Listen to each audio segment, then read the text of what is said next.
हाँ, पेपर के डाउट्स बोलेंगे एक बार। सर रिकॉर्डिंग परमिशन दे दो। 2023 वाला मेंस वाला जो पेपर है, पेपर 24 तारीख का। हाँ, गर्व क्या कह रहा है? Sir recording. एक मिनट।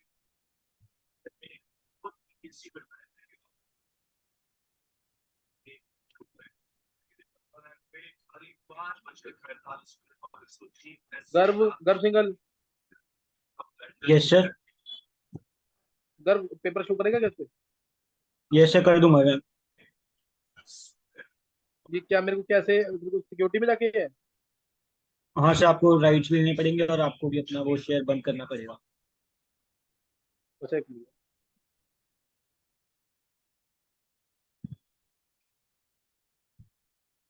शेयर तो बंद कर दिया है।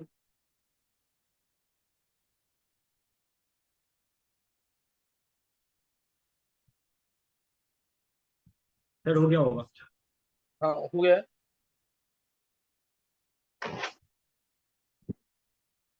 ये भी सबको विजिबल है ना पेपर ये?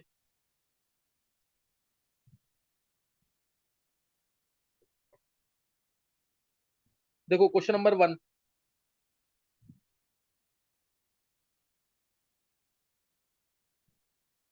क्वेश्चन नंबर 1 देखेंगे एक बार।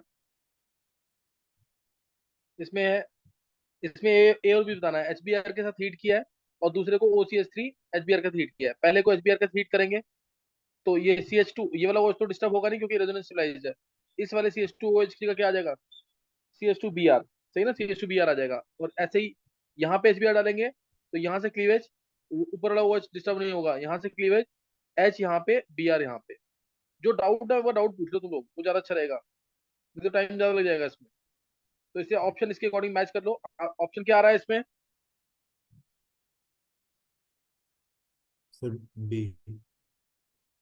बी आ रहा है ना, second option. Yes sir.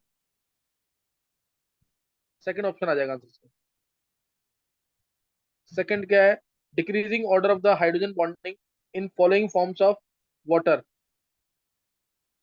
In following forms of water is correctly represented by. देखो लिक्विड वाटर है, आइस है और इम्प्योर वाटर है। Hydrogen bonding is inversely proportional to temperature. Hydrogen bonding क्या होती है? Inversely proportional to temperature. Clear है ना? Hydrogen bonding is inversely proportional to temperature. इससे सबसे ज्यादा हाइड्रोजन बॉन्डिंग स्ट्रॉन्ग किसमें होगी? आइस के अंदर। सबसे ज्यादा आइस के अंदर होगी hydrogen bonding strong. Second number पे होगी वाटर में, और इम्प्योर वाटर में कुछ ना कुछ इम्प्योरिटीज आएंगी जिसकी वजह से हाइड्रोजन बॉन्ड उतना स्ट्रॉन्ग नहीं बन पाएगा। इसलिए आंसर आएगा बी, फिर ए, फिर सी। यानी आंसर आ जाएगा इसका 1। Third question, increasing order stability of the resonance structure से। ये तो मैंने बहुत डिटेल में डिस्कस किया था, तुम्हें ध्यान होगा तो। ध्यान है ना?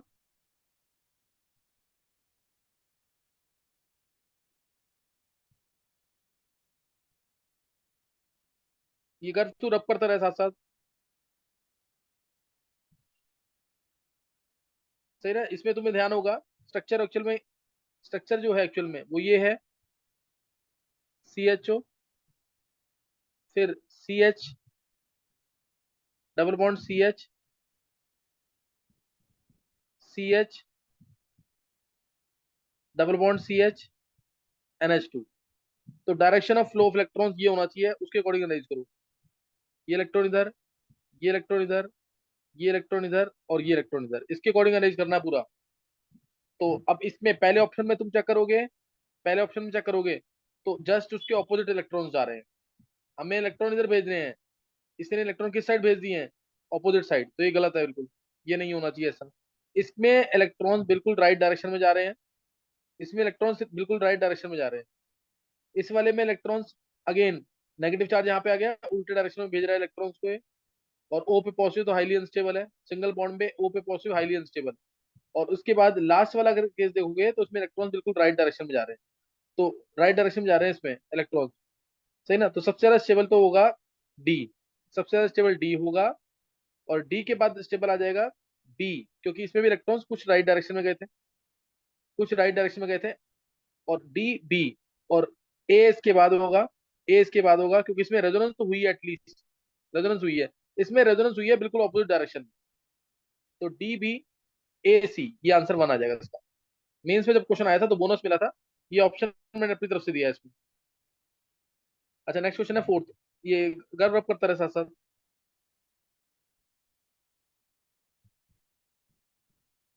फोर्थ क्वेश्चन में NaCN डाला, HOAC डाला, NaCN और HOAC, इसका मतलब क्या है? HCN डाला है, एसिड HCN ही है ना ये, HCN डाला है, HOAC यानी एसिटिक एसिड, एसिडिक मीडियम में, तो इसलिए डबल बॉन्ड O का बन जाएगा CHOH। ध्यान है ना, कॉन्डेंस में सबने किया होगा ये मैं इसी को लिख रहा हूँ, CHOH बन जाएगा। Cl यहाँ पे है, ये बन गया CH3 है ना, और Cl,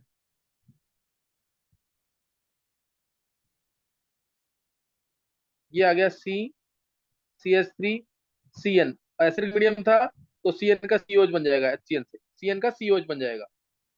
समझ गया कि नहीं है? और उसके बाद एस्टरिफिकेशन रिएक्शन लगी है, नेम रिएक्शन है एस्टरिफिकेशन रिएक्शन, तो COOH का COOET बन जाएगा, COET, और COOET पे 2 बार मिथाइल मैग्नीशियम ब्रोमाइड डालेंगे तो ग्रिग्नार्ड एजेंट है ये, ग्रिग्नार्ड एजेंट। एस्टर पे तो ये पार्ट हट जाता है, एस्टर पे ये वाला OET वाला पार्ट हट जाता है, और 2 बार Me लग जाएगा, 2 बार Me लग जाएगा, और डबल बॉन्ड होगा OH, ये सिखा रखा है मैंने, कॉन्फिडेंस में भी शायद सिखाया होगा, चेक करना एक बार। COH CMe यानी CH3 और CH3 है यहाँ पे, तो इसको देखते हुए आंसर निकाल लेंगे। आंसर क्या आ रहा है इससे? ये आएगा आंसर शायद 2 है ना आंसर इसका, 2 होगा Yes, आंसर sir. इसका, चेक कर लेना 2 आंसर।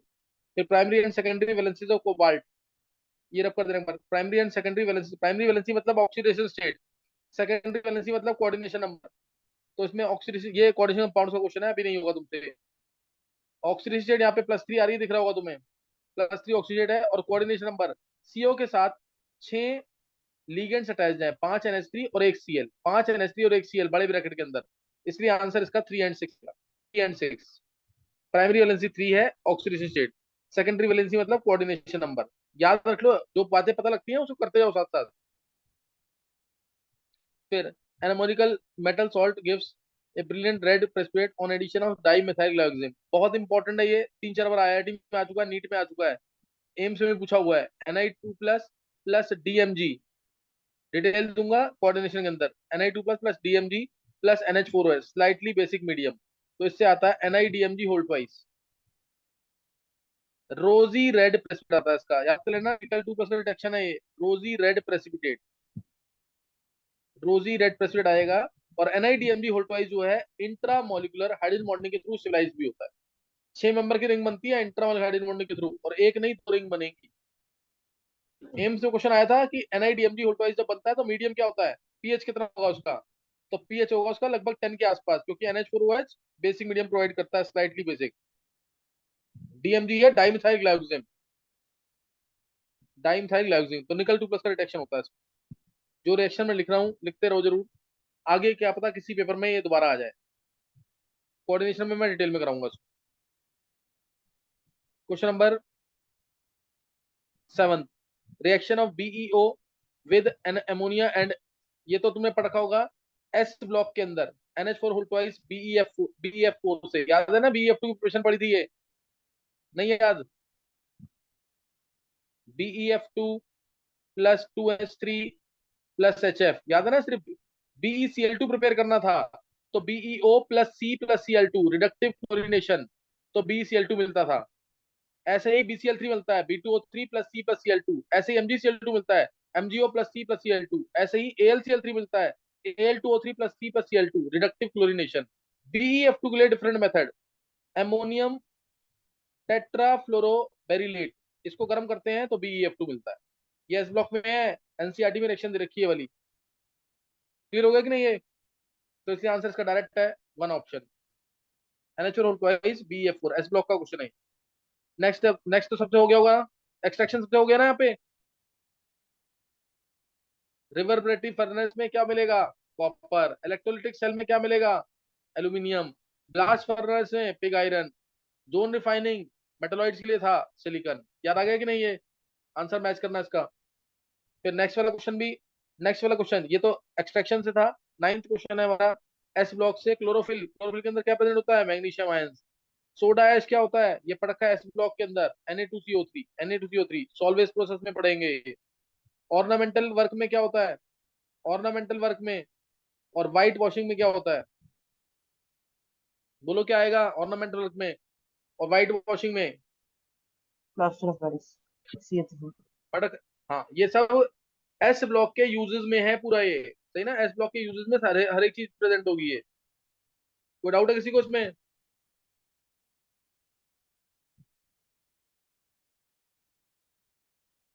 किसी को कोई डाउट है इसमें? No sir. नाइन्थ तक में, no.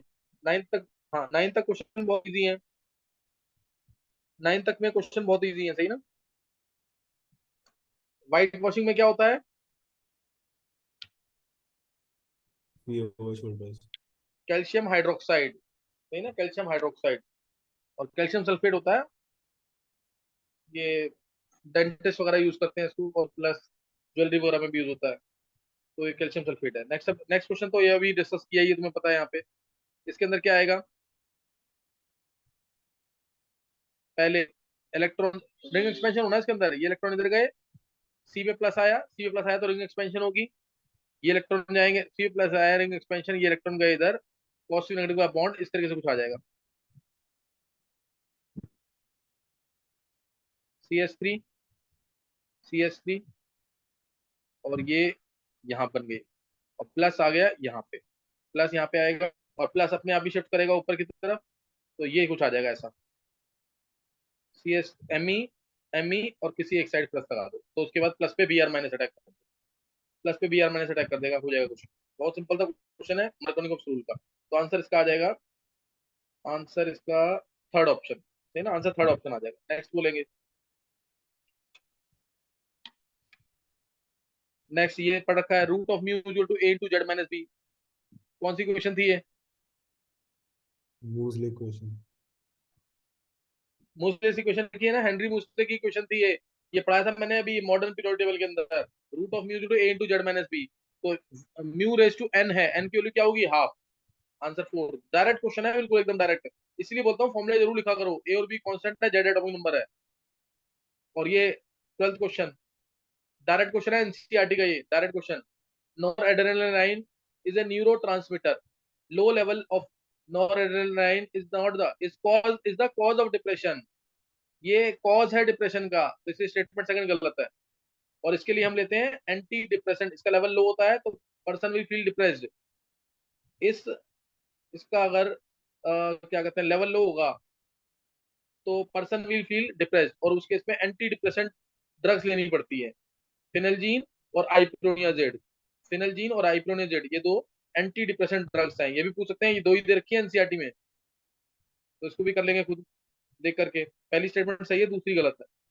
13 question, with the following oxo acid, ये अभी मैंने कुछ टाइम पहले पढ़ाया है, silver mirror from AgNO3। AgNO3 को कौन रिड्यूस करेगा, जिसके अंदर एलिमेंट हाइड्रोजन बॉन्ड होगा, जिसमें एलिमेंट हाइड्रोजन बॉन्ड होगा। एलिमेंट हाइड्रोजन बॉन्ड किसमें होता है, H3PO2 में। याद है ऑक्सो एसिड्स पढ़ाए थे last year, H3PO2, H3PO3, H3PO2 नहीं दे रखा इसके अंदर, लेकिन H3PO3 का डबल दे रखा है डाइमर। H3PO3 का डाइमर मतलब H4P2O5। H3PO3 का स्ट्रक्चर अगर तुम बनाओगे तो इसमें ये एक H है, दो OH है, तो एलिमेंट हाइड्रोजन बॉन्ड आ गया, तो ये रिड्यूसिंग है। और H3PO2 ड्रॉ करोगे, H3PO2 ड्रॉ करोगे तो उसमें दो पीएच बॉन्ड है, तो इसलिए ये और ज्यादा रिड्यूसिंग है H3PO2। H3PO2 और ज्यादा रिड्यूसिंग है। H3PO2 दे नहीं रखा है तो मैं क्या देखूंगा, H3PO3 वो भी नहीं दे रखा है, तो उसका डबल दे रखा है H4P2O5। बहुत सिंपल क्वेश्चन है, हो जाएगा, थर्ड आंसर आएगा। ऐसी बीडीसी को भी रिड्यूस करता है H3PO2, याद है ना, CCH5N2Cl है, इसमें मैंने डाल दिया अगर बीडीसी, और इसमें H3PO2 डाल दिया H2O के अंदर या Cu प्लस के अंदर, तो क्या मिलता है, बेंजीन। क्लियर है कि नहीं है, यहां तक किसी को कोई डाउट तो पूछ सकते हो। महिमा,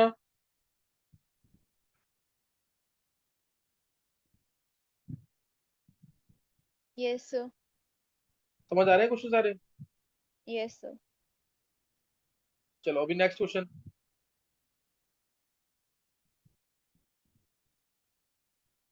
नेक्स्ट क्वेश्चन कौन सा है, 14th क्वेश्चन।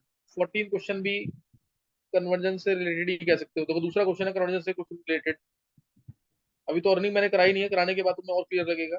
पहले HCHO डाला हुआ है कंपाउंड एक्स में, कंपाउंड एक्स में HCHO और KOH डाला हुआ है, HCHO और KOH डाला हुआ है। इसका मतलब एक बार को तो दिमाग में आता है कि कैनिजारो रिएक्शन शायद लगेगी, कैनिजारो लगेगी, सही ना। तो थोड़ा सा इसमें सोचना पड़ेगा, कैनिजारो लगेगी।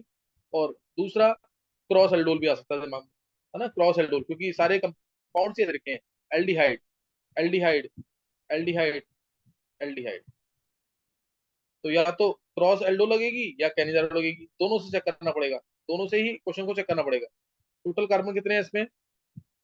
टोटल कार्बन है यहाँ पे दो हैं, एक ये है, एक केसीएन वाला कार्बन। दो कार्बन इधर चल रहे हैं, दो कार्बन इधर चल रहे हैं। और इस कंपाउंड में टोटल कार्बन कितने हैं देखो जरा, कंपाउंड में टोटल कार्बन कितने हैं? 1 2 3 4 5 6, 6 हैं। और दो मिथाइल ग्रुप मेरे को चाहिए किसी तरीके से ऐसे, इस फॉर्म में। दो मिथाइल ग्रुप इस फॉर्म में इधर भी दिख रहे हैं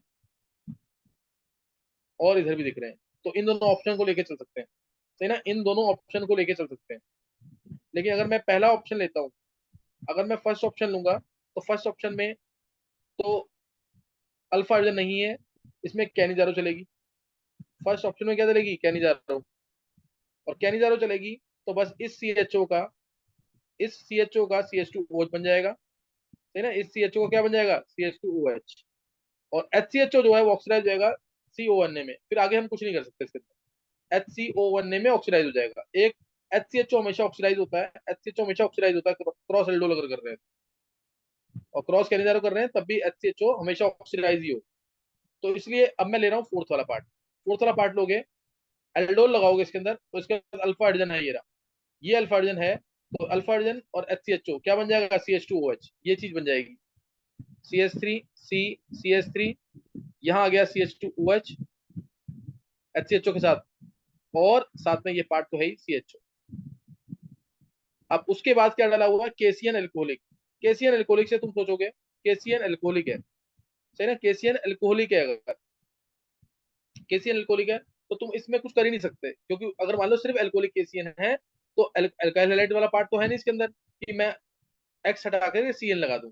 एल्कोहलिक केसीएन है तो इसमें अपने आप ही कुछ मैनिपुलेशन करना पड़ेगा कि CHO पे HCN का अटैक कराओगे। एल्कोहलिक केस में CHO पे HCN का अटैक कराओगे तो इससे आ जाएगा CHOHCN, एल्कोहलिक केसीएन डालने के बाद CH2OH C CH3 CH3 CHOHCN CHOHCN, फिर H3O प्लस डाला है, H3O प्लस डाला है तो CN का बन जाएगा COH, कंप्लीट हाइड्रोलिसिस हो रहा है ना, तो CN का बन जाएगा COH, CN का बन जाएगा COOH। बस उसके बाद तो तुम्हें पता ही है, ये जिसने हीटिंग में पड़ा होगा ढंग से एस्टरिफिकेशन रिएक्शन के अंदर वो कर लेगा। COOH यहाँ पे है, ये अल्फा, ये बीटा, ये गामा, गामा पे हाइड्रोक्सी है तो रिंग बन जाएगी, गामा पे हाइड्रोक्सी है तो 5 की रिंग बनेगी इसमें। और अगर डेल्टा पे भी हाइड्रोक्सी होता तो 6 की रिंग बनती। तो इसका OH और इसका H निकाल दो बाहर, एसिड का OH, ये थोड़ी प्रैक्टिस करोगे तो निकल जाएंगे, ये कुछ थोड़ा बेटर लेवल का है। ये OH और इसका H बाहर निकालो, 5 की रिंग बनेगी और सेम आंसर आ जाएगा तुम्हारा, ये वाला, ये आंसर आ जाएगा लैक्टोन वाला। लैक्टोन लिखते ही आंसर, इसका मतलब इसका इंट्रामोलिकुलर एस्टेरिफिकेशन रिएक्शन लगी लास्ट में, तो इसका आंसर डी आ जाएगा इसका। ये थोड़ा बेटर क्वेश्चन था। 14 15 क्वेश्चन सबसे हो जाएगा। ऑर्डर ऑफ कोवेलेंट बॉन्ड, कौन सा करेक्ट है इसमें से? चेक कर लो पर ऑर्डर ऑफ कोवेलेंट बॉन्ड कौन सा करेक्ट है। इजी क्वेश्चन है ये, जरा उठा दे इसको। ऑर्डर ऑफ कोवेलेंट बॉन्ड देखो, देखना KF KI, KF तो आयनिक है, KF आयनिक है, KI कोवेलेंट है। कोवेलेंट बॉन्ड पूछा इसने, LIF KF, LIF KF, KF इसमें आयनिक है, LIF कोवेलेंट ज्यादा है, एक सही एक गलत है। KF KI ज्यादा कोवेलेंट है, सही है।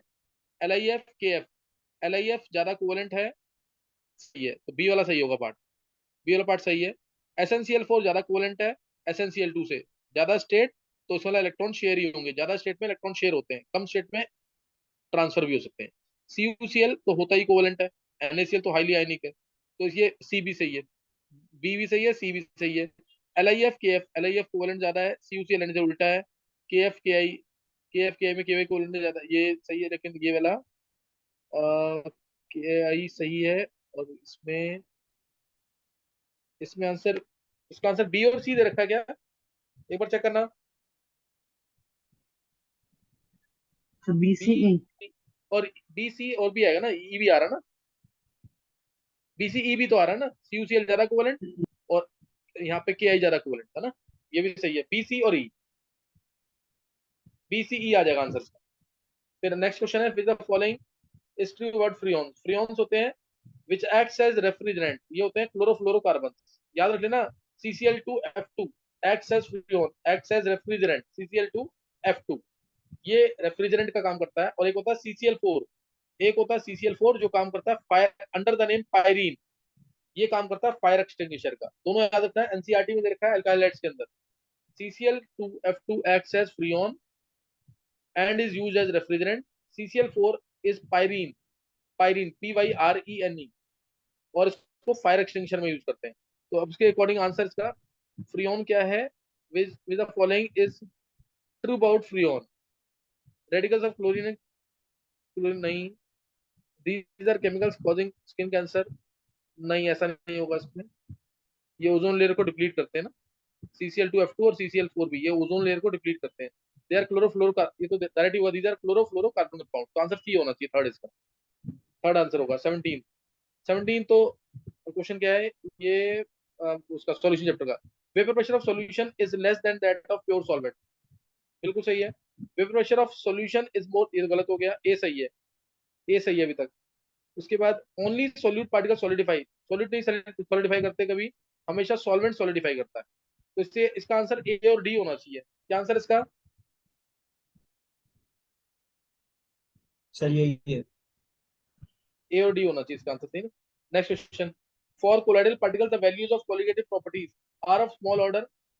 हाँ बिल्कुल सही है, क्योंकि कोलाइडल पार्टिकल्स का मोलर मास बहुत ज्यादा होता है as compare to values shown by true solution. Colligative properties जो है वो directly proportional to number of moles होती है। नंबर ऑफ मोल्स यानी given mass by molar mass, given mass by molar mass. Colloidal particles का molar mass बहुत ज्यादा होता है, इसलिए कोलाइडल जो कोलिगेटिव प्रॉपर्टीज है, कोलिगेटिव प्रॉपर्टीज जो है इनकी वैल्यू कम आएगी कोलाइडल पार्टिकल्स के लिए।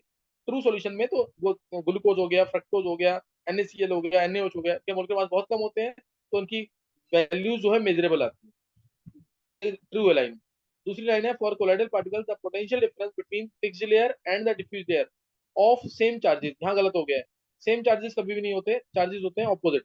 सेम चार्जेस नहीं होते ना डिफ्यूज लेयर और मोबाइल लेयर के बीच में, एक लेयर फिक्स होती है, एक लेयर फिक्स होती है जो कोलाइडल पार्टिकल्स पे आती, सही ना। ये पढ़ा होगा तुमने, जीटा पोटेंशियल और इलेक्ट्रोकाइनेटिक पोटेंशियल पढ़ा हुआ है कि नहीं? Difference of potential between the fixed layer and mobile layer is called as zeta potential और इलेक्ट्रोकाइनेटिक पोटेंशियल। एक चार्ज होता है कोलाइडल पार्टिकल्स के ऊपर, एक चार्ज होता है मीडियम पे, डिस्पर्जन मीडियम यानी सॉल्वेंट के ऊपर। तो दोनों ऑपोजिट होते हैं, दोनों ऑपोजिट होते हैं, इसलिए दोनों के बीच में जो पोटेंशियल डेवलप होगा उसे बोलते हैं जीटा पोटेंशियल। तो ये सेम चार्जेस दिखाया है इसलिए गलत है, सेम चार्जेस दिखाया है इसलिए गलत है। तो पहली स्टेटमेंट सही है, दूसरी गलत है। Next question, hydrolysis of an alkyl halide is a slow reaction but in presence of NaI the rate of hydrolysis increases। ये मैंने बता रखा, तुम्हें लास्ट से बताया था कि जो NaI है it acts as catalyst. NaI जो है I माइनस जो है, ये कैटलिस्ट का काम करता है सब्स्टिट्यूशन रिएक्शन के अंदर, ये कैटलिस्ट का काम करता है सब्स्टिट्यूशन रिएक्शन के अंदर। तो ये ट्रू है लाइन। और I minus is a good nucleophile as well as good leaving group, ये रीजन मान सकते हैं इसका। I माइनस अच्छा न्यूक्लियोफाइल भी है और अच्छा लिविंग ग्रुप भी है, तो ये दोनों करेक्ट है और करेक्ट एक्सप्लेनेशन, दोनों लाइन ट्रू है। Sir I 20th minus question, खुद अटैक नहीं करेगा? I माइनस खुद अटैक नहीं करेगा?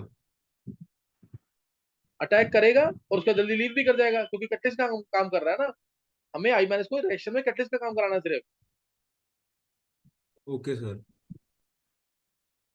The magnetic movement of transition metal has been 3.87 magnetic movement है, यानी इसके अंदर 3 अनपेड इलेक्ट्रॉन बता रखा है। मैं तुम्हें direct 4 point something magnetic movement 4 unpaired electron, 3 point something magnetic movement 3 unpaired electron, 2 point something magnetic movement 2 unpaired electron.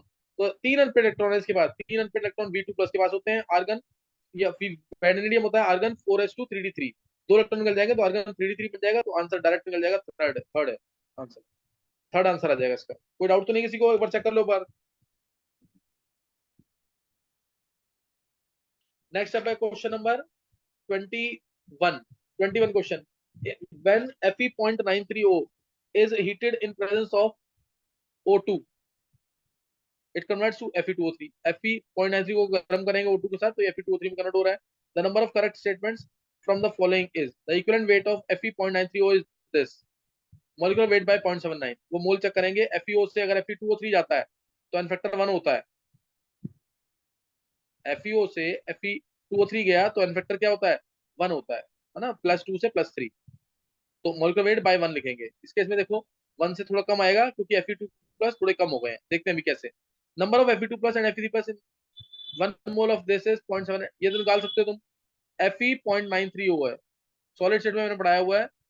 इस Fe.93 में +2 भी होगा और +2 भी होगा और +3 भी होगा. ये x तो ये y. x + y की वैल्यू 0.93 और टोटल पॉजिटिव चार्ज कितना है? 2x + 3y. 2x + 3y. Total positive charge है 2x + 3y. This is equal to 2. Solve करेंगे x और y की वैल्यू आ जाएगी. x की वैल्यू यही आएगी 0.79 और y की वैल्यू आएगी 0.14. x और y दोनों आ गए. सही ना. x और y दोनों आ गए हैं. x और y अगर दोनों आ गए हैं तो इसमें अब ये 0.79 Fe2+ आ गया. 0.79 मोल Fe2+ है. एक मोल था n फैक्टर 1 था. अगर 0.79 मोल Fe2+ है तो n फैक्टर कितना हो जाएगा? 0.79. तो ये बिल्कुल करेक्ट स्टेटमेंट है ऊपर वाली भी कि इक्विवेलेंट वेट जो है उसका मॉलिक्यूलर वेट बाय 0.79 होगा. पहली स्टेटमेंट करेक्ट है. दूसरी क्या थी? Number of moles of Fe2+. ये भी सही है दूसरी स्टेटमेंट भी. तीसरी Fe.93O इज मेटल एफिशिएंट. सही है. With lattice comprising of cubic close packed arrangement of Fe2-. सही है ये भी. थर्ड भी. Fourth the percentage composition of Fe2+. ये निकाल लोगे तुम. ये भी सही आएगा. पहली चारों स्टेटमेंट सही है. चारों स्टेटमेंट सही है ये. Next, number of correct statements in the following. Larger the activation energy, smaller is the value of rate constant. Smaller is the value of rate constant. Clear है ना. एक्टिवेशन जितनी ज्यादा होगी रिएक्शन की स्पीड उतनी कम, रेट कांस्टेंट उतना कम. दूसरी statement, higher the activation energy, higher is the value of temperature coefficient. Temperature coefficient क्या था? टेंपरेचर कोएफिशिएंट क्या था? Alpha. Alpha is equal to क्या आया था? K@T + 10 अपॉन में K@T. याद है कि नहीं? K@T + 10 अपॉन में K@T. तो तुम्हें पता होगा इसकी वैल्यू 2 या 3 के बीच में होती है. सही ना. 10 केल्विन टेम्परेचर राइज से. इसने बोला हायर द एक्टिवेशन एनर्जी. जितनी ज्यादा एक्टिवेशन एनर्जी होगी यानी रिएक्शन बहुत स्लो है. जो बहुत स्लो रिएक्शन होती है उसमें हल्का सा भी टेम्परेचर बढ़ाओगे तो रेट कांस्टेंट इमीडिएटली बढ़ता है. इसलिए टेम्परेचर कोएफिशिएंट क्या होगा? ज्यादा होगा. मैंने तुम्हें बता रखा है. एक रिएक्शन बहुत कम टेम्परेचर पर हो रही है, थोड़ा सा टेम्परेचर बढ़ाओगे रिएक्शन बहुत फास्ट हो जाएगी. एक रिएक्शन 5000 केल्विन पे हो रही है, उसमें टेम्परेचर बढ़ाओगे 10 केल्विन 20 केल्विन, कोई फर्क नहीं पड़ेगा. Third point, at lower temperature increase in temperature causes more change in the value of K than at higher temperature. ये भी सही है. कह रहे लोअर टेम्परेचर पे टेम्परेचर मैंने बढ़ाया, अगर लोअर टेम्परेचर पे किसी रिएक्शन का टेम्परेचर बढ़ाया तो K की वैल्यू में ज्यादा चेंज आएगा. हायर टेम्परेचर पे बढ़ाएंगे अगर टेम्परेचर तो कोई खास चेंज नहीं आएगा. दोनों बातें सेम बोल रहे हैं बी और सी. और natural log K versus 1/T का ग्राफ कैसा आता था? स्लोप क्या था? -EA/R और डिक्रीजिंग स्लोप था इसका. और लॉग के होता है तो -EA/2.303R. बता रखा है बहुत बार ये. अब क्वेश्चन नंबर 23. क्वेश्चन नंबर 23 में डेल्टा एच की डिफरेंट वैल्यूज दे रखी है. डेल्टा एस की वैल्यूज दे रखी है 300 केल्विन पे. और तुम्हें बताना है कि कौन सी रिएक्शन नॉन स्पॉन्टेनियस है. तो जिसमें delta G to delta H minus T delta S निकालोगे तुम. Delta G is equal to delta H minus T delta S. जिसमें डेल्टा जी नेगेटिव आ जाएगा वैल्यू पुट करने के बाद. डेल्टा एच दे रखे हैं तुम्हें. जिसमें क्या आ जाएगा? नेगेटिव आ जाएगा. वो स्पॉन्टेनियस. जिसमें पॉजिटिव आएगा, जिसमें पॉजिटिव आएगा वो नॉन स्पॉन्टेनियस. अगर डायरेक्ट देखें इसे बिना सॉल्व किए, डेल्टा एच नेगेटिव है और डेल्टा एस नेगेटिव है, ये देखो ये तो हमेशा स्पॉन्टेनियस बी वाला, क्योंकि डेल्टा एच नेगेटिव है, टी डेल्टा एस पॉजिटिव, हमेशा स्पॉन्टेनियस बी वाला. और नॉन स्पॉन्टेनियस जो है इसमें delta H positive delta S negative, ये हमेशा नॉन स्पॉन्टेनियस. इन दोनों को चेक करने की जरूरत नहीं है. अब पहले वाला केस और ए देखो, सी तो नॉन स्पॉन्टेनियस है, बी हमेशा स्पॉन्टेनियस है. ए और डी तुम्हें थोड़ा चेक करना पड़ेगा. थोड़ा सा वैल्यू पुट करके हल्का सा चेक करना पड़ेगा. डेल्टा एच है -25,000. ध्यान रखना ये किलो जूल में है इधर, हमेशा ये गलती मत करना. और ये जूल में है. और -25,000 -300 इंटू डेल्टा एस है -80. -80 तो -25,000 और ये प्लस में आ जाएगा 3824 तो ये तो नेगेटिव आ रहा है यानी स्पॉन्टेनियस है. तो आंसर इसका 2 आ जाएगा. लास्ट डी वाला देखोगे तो डी वाला आ जाएगा तुम्हारा. कि क्या कहते, क्योंकि 22 ज्यादा है इधर, है ना. 22,000 है ये. और 20 इंटू 300, ये 6000 है, तो ये भी हाँ ये नॉन स्पॉन्टेनियस। तो आंसर नॉन स्पॉन्टेनियस कौन सा आ जाएगा, सी और डी। बहुत इजी तरीके से चेक करना, पूरा चेक कैलकुलेशन करोगे तो बहुत टफ हो जाएगा क्वेश्चन। नेक्स्ट 24th क्वेश्चन, गर्व करियो। इसमें से कोई डाउट हो तो पूछ लो डायरेक्ट, क्योंकि फिर नहीं हो पाएगा, मैं चाह रहा हूँ पेपर खत्म हो जाए पूरा। 24 से 30 तक कोई डाउट है किसी को तो पूछ लो तुम लोग, पहले 24 से 28 में फास्ट।